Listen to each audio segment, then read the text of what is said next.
In this video, we'll learn how to fix the Claude Code proxy configuration error. By following the steps outlined, you will be able to identify and resolve issues related to your proxy settings effectively. Begin by opening PowerShell on your computer. You can do this by searching for PowerShell in the Start menu. Once PowerShell is open, type the command get child item on object I $_name dash match pro xi or z and press enter. This command checks your environment variables for any active proxy settings. If you see entries like http_proxy or naxa or nnode_tls_ or eject_unat, it indicates that a proxy is currently active. If nothing appears, you can skip to step 4. Next, if you found that a proxy is set, you will want to temporarily remove it from your current session.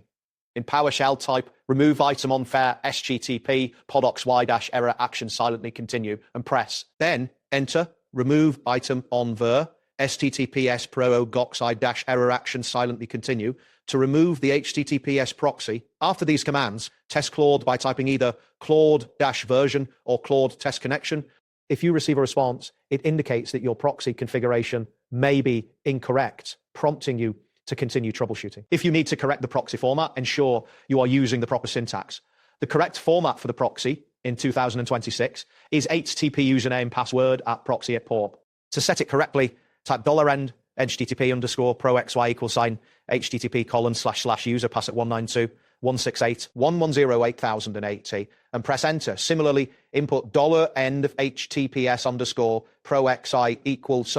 https 2πm168.110.8018 for the HTTPS proxy. If your proxy does not require authentication, use the format $ndm http_proxy http://192.168.110.8080 and $nverm https_pro $https_192.168.110.8080. After setting the proxy, remember to test it again. Moving on, corporate machines often have settings that may override your command line interface proxy.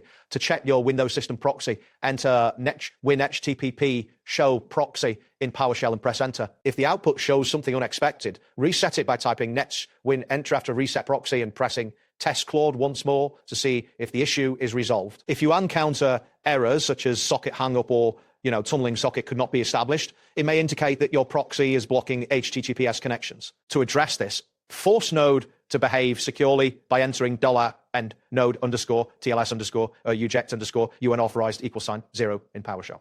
After executing this command, test Claude again. If it works, it suggests that your proxy is performing SSL inspection, and you may need to install your company's root certificate into the Windows trusted root. To further isolate the problem, test the proxy directly using the curl command. Type curl https://api.anfricit.com proxy http://192.168.110.8080v and press enter. If curl fails, the issue lies with the proxy. If curl works but Claude still fails, the problem may be related to your command line configuration. To set up the proxy permanently, use the command set http_proxy http://192.168.110.8080 and sex https_proxy https_110.8080. After executing these commands, restart PowerShell to apply the changes. In extreme cases where issues persist, you may need to force Claude to use IPv4 only. Enter $end node_options $dn result order $IPv4 first in PowerShell. This command can help in resolving any remaining connectivity issues related to network configurations. That wraps up today's guide. Thanks for watching and catch you in the next tutorial.